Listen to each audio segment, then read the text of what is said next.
안녕하세요. 오늘 밤 쇼에 오신 걸 환영합니다. 특별한 게스트가 함께합니다. 오늘의 게스트는 피터 시프입니다. 그는 피터 시프 쇼 팟캐스트의 진행자이며 2008년 금융위기를 미리 경고한 것으로 유명합니다. 수십 년간 피터 시프는 미국의 부채와 재정 적자, 통화 정책이 지속 불가능하다고 주장해왔습니다. 그리고 이제 미국의 부채가 39조 달러를 넘고 전 세계적인 긴장이 고조되면서 많은 사람들이 그가 경고해왔던 위기가 마침내 도래한 것인지 묻고 있습니다. 피터, 다시 한번 출연해 주셔서 감사합니다. 초대해 주셔서 감사합니다. 네, 정말 감사합니다. 알렉스와 저는 당신의 열렬한 팬입니다. 저희는 트위터에서 당신의 활동을 팔로우하고 있고 당신의 통찰력을 정말 좋아합니다. 그리고 지금 가장 화제가 되고 있는 이슈로 시작하고 싶습니다. 물론 그것은 미국과 이란 사이의 잠재적인 합의입니다. 아시다시피 이 문제는 아직까지도 대부분 명확하게 드러나지 않았습니다. 트럼프 대통령은 이란인들에게 해협을 다시 열려면 수십억 달러를 지불해야 할 것 같습니다. 전쟁 전에는 해협이 이미 열려 있었습니다. 하지만 당신의 관점에서 우리가 지금 겪고 있는 것이 일시적인 충격인지 아니면 미국의 훨씬 더 큰 경제 위기의 시작인지 알고 싶습니다. 우선 전쟁에 관해서는 우리가 이 전쟁을 통해 실제로 무엇을 이루었는지는 아직 두고 봐야 합니다. 아직 이 양해각서의 조건은 보지 못했습니다. 제 말은 이게 합의를 위한 합의일 수도 있습니다.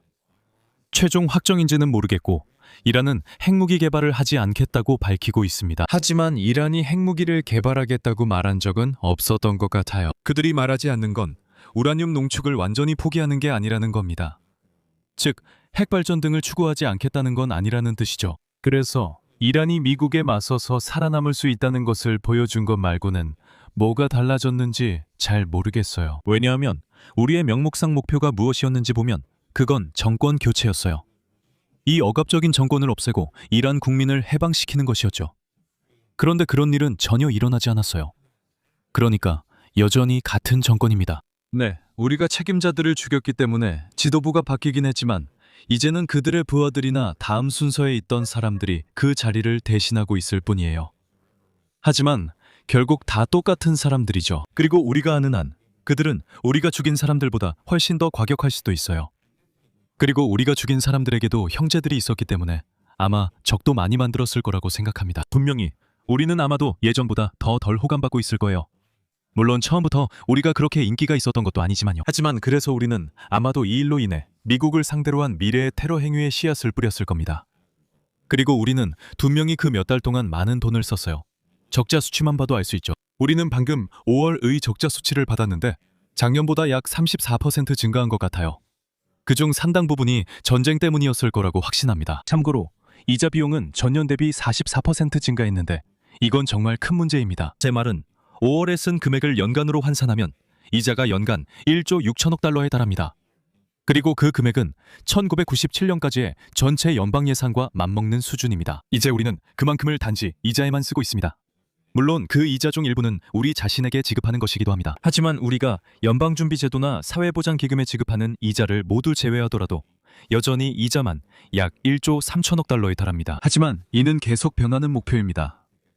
매달 더 많은 부채가 만기되어 더 높은 금리로 재융자해야 하므로 점점 커지고 있습니다. 그리고 우리가 평화 상태에 있다고 해서 지출이 끝나는 건 아닙니다. 이제 도널드 트럼프 행정부가 다시 군비를 확충하려고 할 것이기 때문입니다. 우리는 많은 돈을 썼고 이미 소모한 폭탄과 미사일도 많습니다.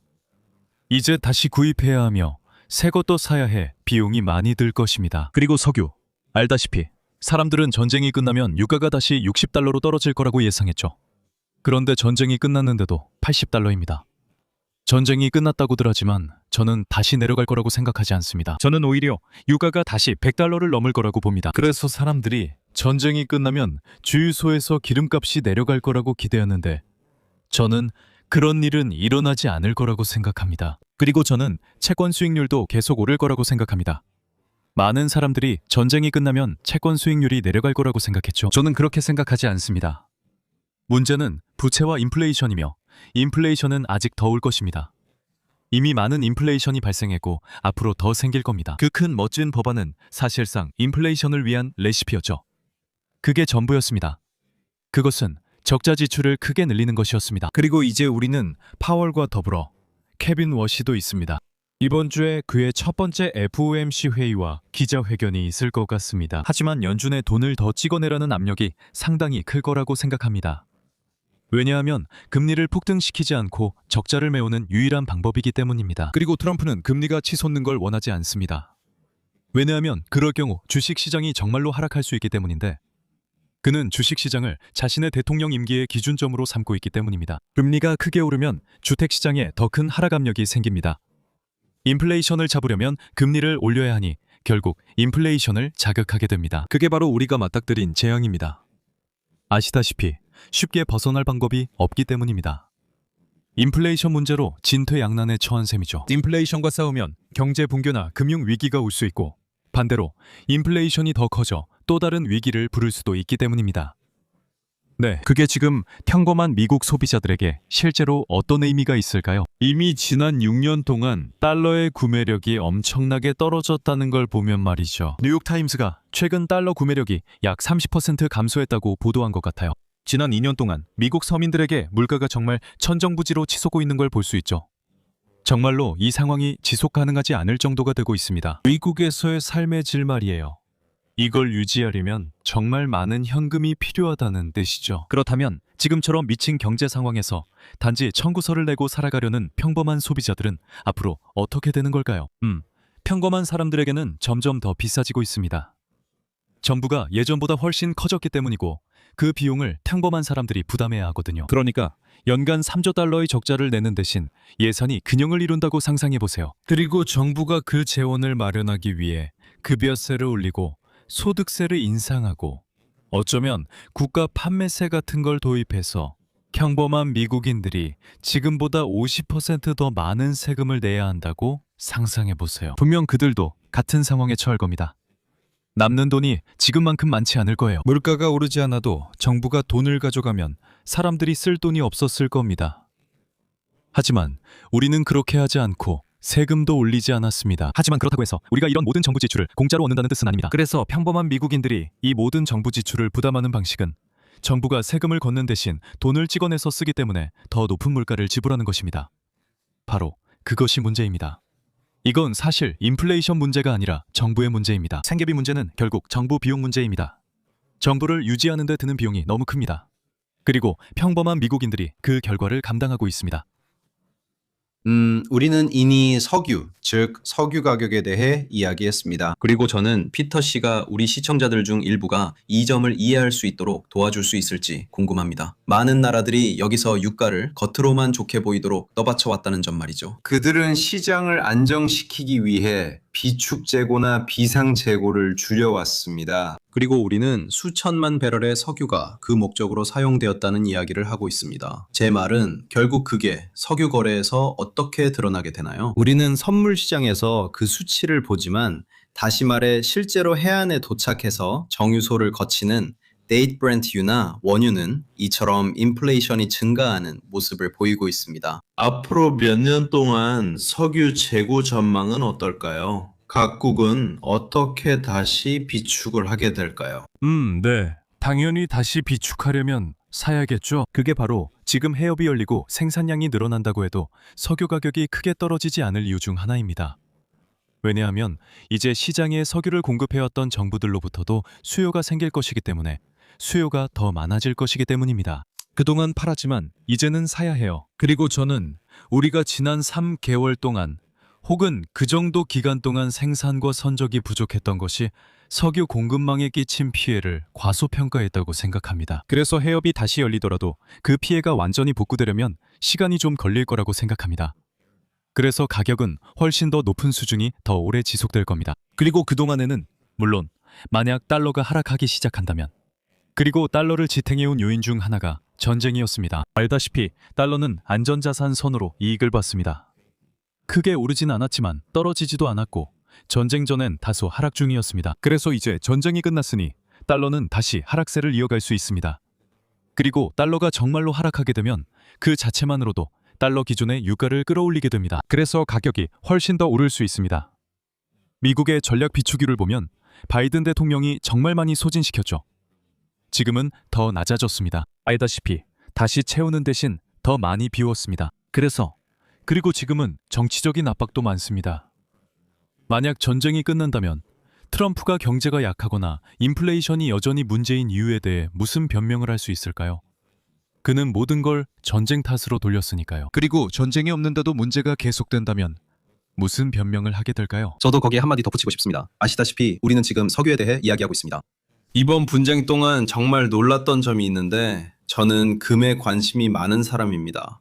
아시다시피 저는 실물 금과 은도 가지고 있습니다. 그러니까 우리는 은이 정말 놀라운 상승세를 보인 것을 봤습니다. 그게 제인 스트리트가 은 시장을 장악하고 파생상품 거래를 하는 건지 잘 모르겠습니다. 저는 분쟁이 있을 때 금값이 훨씬 더 오를 것으로 예상합니다. 지금 금값이 이 정도에 머무는 이유가 뭐라고 보시고 앞으로는 어떻게 될 것 같으신가요? 많은 사람들이 이번 분쟁에 대한 금의 반응을 보고 금의 시대가 끝났다고 말하곤 합니다. 사람들은 더 이상 안전자산이 아니다.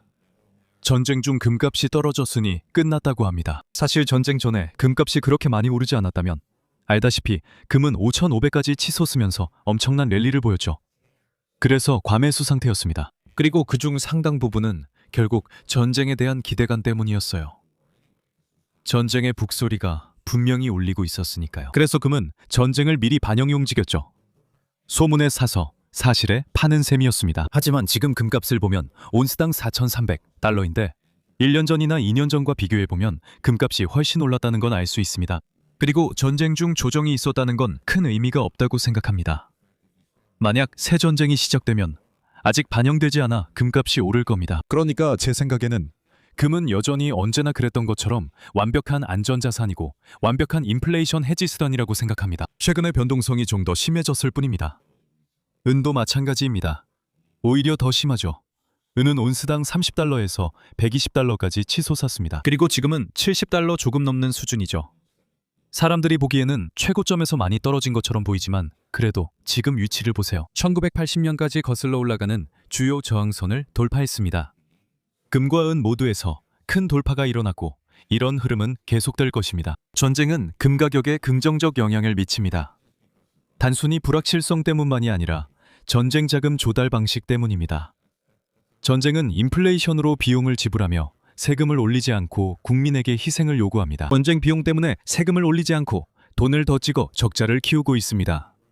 이런 상황이 금 투자에 유리합니다. 그리고 우리가 폭탄과 미사일에 자원을 써야 한다는 것은 결국 소비재에 쓸 자원이 줄어든다는 뜻입니다. 그래서 돈을 더 찍고 물건 생산은 줄입니다. 결국 인플레이션이 발생해 물가가 크게 오릅니다. 그리고 사람들이 똑똑하다면 자신을 보호하기 위해 금과 은을 사려고 할 것입니다. 시프씨, 금에 대해 계속 이야기하자면 최근 중국이 엄청난 양의 금을 비축하고 있다는 점이 눈에 띕니다. 알다시피 그들은 지난달에만 10톤의 금을 추가로 매입했습니다. 제 생각에 그들은 15개월 연속으로 금을 사들이고 있습니다. 폴란드도 엄청난 양의 금을 사고 있습니다. 이런 중앙은행들이 금 보유고를 늘리려는 배경, 그러니까 이런 움직임의 촉매제는 무엇인가요? 예를 들어 중국이 지금 특별히 주목하고 있는 전략이 있나요? 그리고 그들이 어떻게 균형을 맞추고 있는지요? 아니면 우리가 단순히 이 지정학적 혼란의 시기 때문에 주목하고 있는 건가요? 아니요. 그들은 달러화 비중을 줄이고 있습니다. 제 말은 이런 주요 중앙은행들과 정부들이 미국 달러에 대한 노출을 줄이려고 한다는 게 꽤 분명하다는 겁니다. 제 말은 그들이 반드시 그래야 한다는 겁니다. 만약 그게 분명하지 않았다면 우리는 러시아에 대한 제재를 통해 당신의 달러 보유고가 진짜 당신 것이 아니며 우리가 당신의 행동을 마음에 들어하지 않으면 언제든지 빼앗을 수 있다는 점을 분명히 했습니다. 그래서 그건 중국이나 러시아 혹은 누구에게도 결코 안전한 곳이 아닙니다. 왜냐하면 우리는 언제든지 친구에게 등을 돌릴 수 있기 때문이죠. 알다시피 당신은 어느 순간에는 동맹이었다가 다음 순간에는 적이 될 수도 있습니다. 그렇죠? 그래서 그런 입장에 있고 싶지 않은 겁니다. 그리고 그건 명백하죠. 그리고 만약 다시 말해서 트럼프 이전에는 명백하지 않았다 하더라도 지금은 미국 정부가 부채 위기를 피하기 위해 재정적으로 책임감 있게 행동할 가능성이 전혀 없다는 것이 확실히 명백해졌습니다. 그리고 부시 전 대통령의 경제 자문이었던 행크 폴슨조차도 우리가 곧 닥칠 비상사태에 대처할 계획이 필요하다고 인정했습니다. 그는 외국인들이 국채를 원치 않을 때를 대비한 비상 계획이라고 했습니다. 그리고 그는 우리가 이런 일이 일어나지 않도록 지금 당장 대책을 세워야 한다거나 이 비상사태를 예방해야 한다고 말하지 않았습니다. 그는 그런 일이 절대 일어나지 않을 것이라는 사실을 인정했습니다. 그래서 우리가 위기를 막지 않을 것이기 때문에 그는 그 상황을 대처할 비상계획을 원합니다. 그건 채권자들이 우리가 거의 40조 달러에 달하는 국가 부채를 가지고 있다는 사실을 알고 있기 때문입니다. 앞으로 몇 년 안에 50조 달러까지 쉽게 늘어날 수 있습니다. 이자 지급액도 급등하고 있습니다. 현재 이자 지급액은 세수의 30%에 달합니다. 몇 년 후에는 세수의 50%까지 이를 수 있습니다. 결국에는 우리의 모든 세수를 이자 지급에 쓰게 될 수도 있습니다. 하지만 분명히 그것은 지속 불가능한 상황입니다. 솔직히 미국이 이런 채무를 갚을 방법은 없습니다. 그래서 선택지는 두 가지입니다. 둘 다 미국 국채를 보유 중이라면 좋은 선택이 아닙니다. 하나는 우리가 디폴트, 즉 채무 불이행을 하는 것입니다. 우리가 돈을 안 갚으면 미국 국채를 보유하고 싶지 않을 겁니다. 특히 외국인은 미국 정부가 선택적으로 디폴트할 수 있어 더 그렇습니다. 미국 정부가 중국의 채권 원금이나 이자 지급을 거부할 수 있어 이런 채권은 무용지물이 될 수 있습니다. 결국 안 좋은 상황에 놓이게 됩니다. 우리가 디폴트를 하지 않아도 제대로 갚을 수 없습니다. 우리는 미국인들에게 세금을 더 걷어 중국이나 다른 나라에 이자를 줄 수 없습니다. 그저 돈을 찍어낼 뿐입니다. 그리고 그 말은 우리가 너무 많은 달러를 찍어내야 하기 때문에 달러의 가치가 붕괴될 거라는 뜻입니다. 맞아요. 그래서 중앙은행들도 이걸 알고 있습니다. 그래서 그들은 달러에서 빠져나가고 싶어 하는 거죠. 그들은 달러를 벗어나고 싶어 합니다. 하지만 달러에서 빠져나오려면 뭔가를 사거나 달러로 무언가를 사야 합니다. 그럼 뭘 사야 할까요? 다른 통화들을 둘러보게 됩니다. 유로를 살 수도 있고 일본 엔화를 살 수도 있고 영국 파운드를 살 수도 있습니다. 알다시피 위안화, 스위스 프랑, 호주 달러 등 다양한 통화를 살 수 있지만 이들 대부분도 자체 문제를 갖고 있습니다. 그리고 금을 보면 금은 아무런 문제가 없다는 걸 알 수 있습니다. 금은 완벽하죠. 많은 사람들이 대안이 없어 세계는 달러에서 벗어날 수 없다고 했습니다. 우리는 더러운 셔츠들 중에선 그나마 가장 깨끗한 셔츠라는 겁니다. 이제 우리는 더러운 셔츠들 중에선 그나마 가장 깨끗한 셔츠라고 생각하지 않아요. 저는 스위스 프랑이 달러보다 훨씬 더 덥다고 생각합니다. 물론 스위스 정부가 많은 돈을 빌리거나 채권 시장이 크지는 않지만요. 그리고 스위스는 작은 나라입니다. 싱가포르 달러도 나쁜 법정화폐는 아니지만 규모가 작습니다. 굳이 더러운 통화들 속에서 고를 필요 없이 금을 보면 됩니다. 금은 거기에 속하지 않고 진짜 돈입니다. 통화가 아니라 실제 돈입니다. 금은 누구에 의해 발행되는 것도 아니고 누구도 당신의 금을 제재할 수 없습니다. 그래서 모든 중앙은행들이 그렇게 하고 있는 겁니다. 그들은 금을 사고 있고 앞으로도 계속 그럴 것입니다. 그리고 금을 사왔던 중앙은행들은 앞으로도 계속 금을 살 것입니다. 그들은 아직 더 많은 금을 사야 합니다. 그리고 지금까지 금을 사지 않았던 중앙은행들도 이제 금을 사기 시작할 것입니다. 제 말은 그들도 늦게 합류했지만 결국 금을 사기 시작할 거란 겁니다. 그리고 또 일어날 일은 아직 본격적으로 시장에 들어오지 않은 개인 투자자들도 금을 사기 시작할 거라는 겁니다. 기관 투자자들도 금을 사기 시작할 것이고 연금 펀드, 보험사, 헤지펀드, 기금, 개인 투자자들 모두가 금을 사기 시작할 겁니다. 그들이 포트폴리오에 금을 얼마나 할당할지는 모르겠습니다. 하지만 대부분은 금을 아예 보유하지 않습니다. 그러니까 포트폴리오의 50에서 10% 정도를 금에 할당하게 될 겁니다. 그 할당분은 어디서 나올까요? 주식보다는 채권에서 나올 가능성이 더 높습니다. 이것도 큰 문제입니다. 미국 정부가 국채를 판매할 때 기존의 국채를 사던 일부 개인 투자자들이 더 이상 원하지 않기 때문입니다. 그들은 금을 안전자산으로 사고 싶어하며 미국 국채에는 투자하지 않으려 합니다. 이는 큰 문제가 될 것입니다. 시프씨, 저는 달러화 탈피에 대해 계속 이야기하고 싶습니다. 당신의 답변이 좋았습니다. 중국이 달러화 탈피를 위해 금을 사고 있고 이란 전쟁에서도 비슷한 모습을 봤습니다. 확실히 이런 걸 보면 걸프 국가들도 혼란 때문에 다른 선택지를 찾으려고 하고 있습니다. 브릭스가 확실히 성장하고 있으며 이미 G7보다 훨씬 커졌습니다. 만약 이런 나라들과 이런 추세가 계속된다면 많은 미국인들이 자주 묻는 질문 중 하나가 바로 이 탈달러화 추세이 미국인으로서 그리고 투자자로서 나에게 어떤 영향을 미칠 것인가 하는 것입니다. 이게 단순한 금강새론인가요? 아니면 평범한 미국인에게 영향이 있을까요? 결국 평범한 미국인을 더 가난하게 만들 겁니다. 평범한 미국인은 자신의 생활 수준을 달러와 그 달러가 기축통화로서 가진 역할에 빚지고 있습니다. 우리는 매년 1조 달러 이상의 무역 적자를 내고 있습니다. 그나마 전 세계가 달러를 원하기 때문에 이를 감당할 수 있습니다. 그래서 우리는 우리가 벌거나 연방준비제도가 찍어내는 달러를 우리가 직접 생산하지 않는 전 세계가 만든 상품들과 교환할 수 있는 겁니다. 그래서 우리는 살 수 있는 것이 훨씬 더 많습니다. 우리가 가게에 가면 진열대가 가득 차 있죠. 거기에는 많은 상품들이 있고 우리는 그것을 살 수 있으며 가격도 합리적입니다. 지금은 예전보다 가격이 높지만 달러 가치가 떨어지면 상황이 달라질 겁니다. 계속 적자를 낼 수 없는 이유는 전 세계가 더 이상 달러를 원하지 않기 때문입니다. 이제 우리가 좋은 제품을 생산한다면 물론 그들이 원하고 제품이 좋으면 사겠지만 우리는 연간 1조 달러의 적자를 계속 낼 수는 없을 겁니다. 그래서 우리는 수출을 늘리고 수입을 줄여야 합니다. 그게 무슨 뜻일까요? 이는 물가 상승을 의미합니다. 그건 우리가 생산해서 여기에 남아있던 일부 물건들을 해외로 보내야 한다는 뜻입니다. 그리고 들어오던 많은 물건들이 더 이상 들어오지 않을 거라는 뜻이기도 합니다. 그래서 미국인들이 살 수 있는 물건의 공급이 크게 줄어들 겁니다. 그게 무슨 뜻이냐고요? 훨씬 더 높은 물가를 의미합니다. 즉, 뭔가를 사려면 더 많은 돈이 필요하다는 의미입니다. 많은 미국인들은 비싼 가격을 감당하지 못해 시장에서 밀려날 것입니다. 하지만 충분한 돈이 있는 사람들은 어떤 물건의 가격이 3배로 오른다고 해도 많은 사람들이 포기할 겁니다. 더 이상 감당할 수 없으니까요. 너무 비싸니까요. 하지만 어떤 사람들은 여전히 그걸 살 겁니다. 그들은 충분한 돈이 있고 그걸 원하기 때문이죠. 하지만 보통의 미국인은 생활 수준이 크게 하락할 것입니다. 모든 것의 가격이 훨씬 더 오르기 때문입니다. 그러니까 타겟에 들어가도 마치 sak스피프스 애비뉴 같은 곳에 온 것처럼 느껴질 거예요. 모든 게 비쌀 테니까요. 우리가 당연하게 여겼던 것들이 훨씬 더 비싸질 겁니다. 그리고 금리도 훨씬 더 높아질 거예요.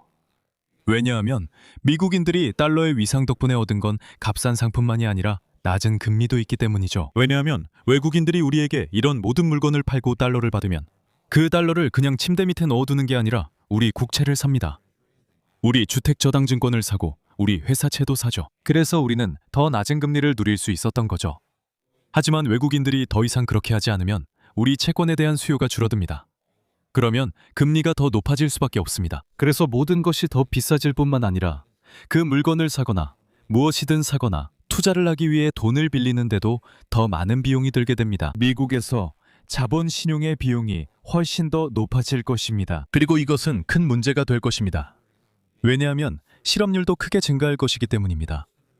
현재 미국의 일자리 대부분은 우리의 과도한 소비에 연결되어 있는데 이것은 달러 가치의 부산물입니다. 미국에서 가장 큰 고용주는 누구입니까? 월마트와 아마존입니다. 그들은 물건을 팔고 있습니다. 거의 모든 것이 수입품이고 미국에서 만들어진 것은 많지 않습니다. 맞죠? 그리고 우리의 또 다른 대형 고용주들은 UPS와 페덱스입니다. 그들은 무엇을 하고 있습니까? 그들은 우리가 아마존에서 구입하는 모든 물건을 배달하고 있습니다. 그래서 저 네 곳이 나라에서 가장 큰 고용주들입니다. 그리고 그들은 많은 사람들을 해고하게 될 것입니다. 해고된 사람들은 무슨 일을 하게 될까요? 저도 잘 모르겠습니다. 그렇죠. 우리는 더 많이 직접 만들어야 할 때가 올 것입니다. 그래서 우리는 더 많은 공장을 짓고 공급망과 인프라를 확장해야 할 것입니다. 하지만 그런 투자를 하려면 많은 자본이 필요합니다. 그 자본은 어디서 나올까요? 우리는 외국인들이 우리 경제를 지지해 줄 때만 제대로 돌아가는 경제를 만들어 놓았기 때문에 스스로를 엄청난 구덩이에 빠뜨린 셈입니다. 그들은 우리가 빌리는 돈을 우리에게 빌려주고 우리가 소비하는 상품을 생산해야 합니다. 그리고 이것은 아주 소수의 사람들만이 이해하는 부분입니다. 분명히 대통령은 이걸 이해하지 못합니다. 그는 세계가 우리를 속이고 이용해왔다고 생각하지만 실제로는 그 반대입니다. 우리가 그들을 속이고 우리가 그들을 이용하고 있습니다. 그는 경제의 본질과 누가 주도권을 쥐고 있는지 전혀 모릅니다. 우리가 큰 소비자이자 차입자라 주도권이 있다고 생각하지만 실제로는 그들이 주도권을 가집니다. 그들은 생산자이고 그들은 대출자입니다. 이 상황에서 주도권을 쥐고 있는 쪽은 그들이지 우리가 아닙니다. 셰프씨, 방금 일어난 가장 큰 IPO에 대해 이야기하고 싶습니다. 스페이스X에 대해 이야기해 봅시다. 솔직한 생각을 듣고 싶습니다. 역사상 가장 큰 IPO였고 지금은 세계 6번째로 큰 회사 같습니다. 스페이스X IPO에 대해 대부분의 사람들이 놓치고 있는 솔직한 진실은 뭘까요? 글쎄요, 잘 모르겠습니다. 그러니까 스페이스X가 실제로 돈을 버는지는 잘 모르겠습니다. 스타링크로 수익을 내고 있고 저도 보트에서 직접 사용합니다. 가격이 비싸서 어느 정도 수익이 나는 것 같습니다. 그리고 그들이 컴퓨터 용량을 임대하기 시작했다는 것도 알고 있습니다. 제 생각엔 오픈 AI에 임대하는 것 같아요. 그리고 그게 얼마나 오래 갈진 모르지만 그쪽에서도 수익을 내고 있습니다. 아니면 클로드였나? 아니, 엔트로픽일 수도 있겠네요. 어느 쪽이었는지 기억 안 나지만 거기서 돈을 벌고 있습니다. 저는 아직 우주 탐사, 그리고 사람들을 우주로 보내는데 얼마나 많은 돈이 있는지 잘 모르겠습니다. 그러니까 만약 사람들이 우주에서 휴가를 보내거나 화성에 가거나 달에 간다고 한다면 과연 얼마나 많은 사람들이 그걸 위해 줄을 설지 잘 모르겠습니다. 휴가에 관해서라면 그건 분명히 꽤 비쌀 거라고 생각합니다. 그리고 뭘 하게 될까요? 작은 우주선 안에 꽉 끼어서 있어야 하잖아요. 제 말이 무슨 뜻인지 아시겠죠? 대부분의 사람들은 차라리 타이티에 가고 싶어 할 것 같아요. 저는 이게 너무 과장됐다고 생각합니다. 그 회사의 가치는 2조 달러입니다. 그리고 우리는 이렇게 말할 수 있죠. 글쎄, 다른 회사들도 2조 달러 정도의 가치가 있잖아. 네, 그 회사들도 과대평가된 겁니다. 그러니까 당신은 거품 속에 있는 다른 주식들과 주식을 비교하면서 봐라, 이걸 봐라 라고 말하는 거잖아요. 엔비디아와 비교하거나 아니면 이미 엄청나게 고평가된 다른 메가테크 기업들과 비교하는 거죠. 이런 환경에서 상장하게 되는 거죠. 이 회사는 2조 달러로 매출의 거의 100배에 달합니다. 매출이 많지 않은 작은 바이오텍 회사라면 이해할 수 있지만 그 정도 규모의 회사가 매출의 100배에 거래된다는 건 전례가 없는 일입니다. 다른 주요 기업들은 이익이 있고 이익 배수도 30, 50배일 수 있습니다. 하지만 스페이스X는 아직 이익이 없습니다. 분명히 우리는 미국 역사상 가장 비싼 주식 시장을 가지고 있습니다. 그러니까 우리가 엄청난 이익 폭발 직전에 있거나 투자자들이 제대로 판단한 것이겠죠. 그리고 우리는 기업 이익이 전례 없이 증가하는 것을 보게 되거나 아니면 주가가 전례 없이 하락하는 것을 보게 될 겁니다. 아니면 전례가 있을 수도 있지만 어쨌든 그런 일 중 하나는 반드시 일어나야 합니다. 투자자들이 미국 기업들의 미래 수익을 그렇게 높게 보는 것이 옳거나 아니면 틀린 것입니다. 그리고 주식이 이렇게까지 비싸지는 않았지만 이와 비슷하게 비쌌던 모든 다른 시기마다 투자자들은 틀렸었습니다. 그래서 안전하게 생각하면 이번에도 또 다른 거품이라고 볼 수 있습니다. 알다시피, 그리고 하지만 알다시피 I seem to get bigger and bigger. 네. 사이러스 얀센, 마지막으로 질문 하나 드리겠습니다. 예측도 듣고 싶습니다. 하지만 미국이 계속해서 조단위의 적자를 내고 값비싼 전쟁을 치르며 부채로 소비를 충당한다면 10년 후의 미국은 어떤 모습일까요? 그 안에는 많은 변수들이 있습니다. 그리고 아시다시피 변수는 AI이며 우리가 AI로 얼마나 더 생산성을 얻느냐에 달려 있습니다. 그 부분이 제 분석을 바꿀 수도 있습니다. 제 말은 만약 AI가 없었다면 결과는 꽤 뻔했을 겁니다. 우리는 완전한 재앙에 빠졌을 겁니다.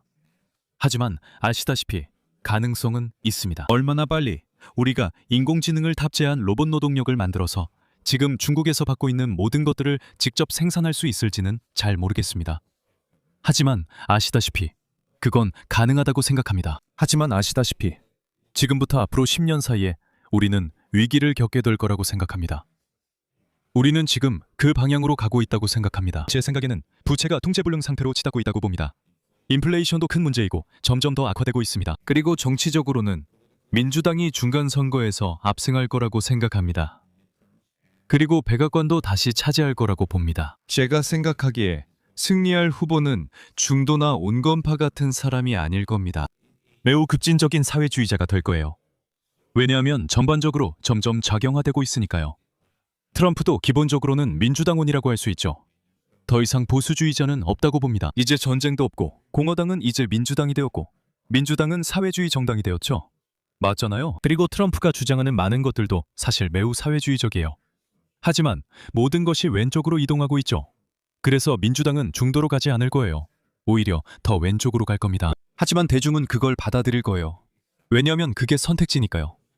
좌파 후보 2명 중에서 고를 수밖에 없죠. 더 많은 걸 약속하는 사람이 있다면 더 왼쪽 후보를 선택하는 게 낫겠죠. 하지만 문제는 지난 3번의 선거를 보면 모든 문제가 현직자들에게 책임을 돌리는 시기였다는 거예요. 맞아요. 그리고 항상 외부인, 도전자로 출마하는 게 더 유리하죠.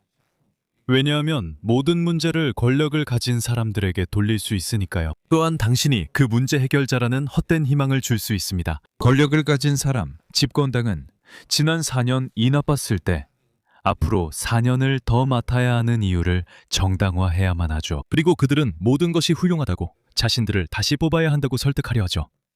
반면에 도전자는 당신에게 아무것도 설득할 필요가 없습니다. 그저 당신이 이미 믿고 있는 것을 인정해주기만 하면 되죠. 당신이 힘든 걸 압니다. 고통을 느끼고 도울 겁니다. 집돈자들은 이렇게 말하죠. 무슨 소리예요? 다 잘 되고 있는데요. 무슨 고통이요? 당신이 얼마나 좋은 상황인지 모르는 것 같습니다. 그래서 어려운 거죠. 도널드 트럼프가 외부인으로서 모든 걸 다시 좋게 만들겠다고 하며 힐러리를 이길 수 있었던 이유입니다. 그래서 그가 조 바이든에게 진 것입니다. 그는 모든 것을 잘하지 못했고 조 바이든은 트럼프가 실패한 곳에서 자신은 성공하겠다고 말할 수 있었습니다. 트럼프는 카멀라 해리스에게 이길 수 있었다며 지금 모든 게 엉망이고 자신이 고치겠다고 했습니다. 본인 재임 시에는 모든 게 잘 됐다고 주장했지만 실제로는 아니었습니다. 하지만 분명히 조 바이든 4년 뒤 상황은 훨씬 더 나빠졌습니다. 유권자들은 2028년에도 비슷한 선택을 할 것입니다. 공화당 후보는 4년 더 약속하고 민주당 후보는 그런 4년을 더 원하지 않는다. 트럼프가 전부 망쳤다고 할 겁니다. 사람들은 바이든 때 경제가 좋았다고 말할 겁니다. 실제론 경제가 그리 좋지 않았지만 그래도 지금보단 낫다고 생각할 거예요. 맞아요. 상황은 계속 나빠지고 있습니다. 그래서 누가 알겠습니까? 하원과 상원을 모두 장악한 극좌 성향의 대통령이 어떤 미친 급진 정책을 내놓을지요. 우리는 결국 그걸 뒤집으려고 할 겁니다. 모든 공화당이 모두 민주당으로 바뀔 겁니다. 그리고 공화당이 세 곳을 장악했을 때 부채가 얼마나 늘었는지 보세요. 민주당이 그보다 덜 할 거라고 생각하세요? 아니요. 그들은 더 할 겁니다. 제 말은 공화당은 큰 정부를 싫어하는 척하지만 결국 정부를 더 키웁니다. 공화당이 그렇죠. 민주당은 큰 정부를 정말 좋아합니다. 그러니까 제 말은 정부를 싫어하는 사람들이 정부를 더 키운다면 정부를 좋아하는 사람들이 얼마나 더 키울지 상상해 보세요. 힘든 일이 될 겁니다. 네, 슈프씨. 오늘 이렇게 대화할 수 있어서 정말 영광이었습니다. 시간 내주셔서 정말 감사드립니다. 오늘 많은 시간을 내주셨죠?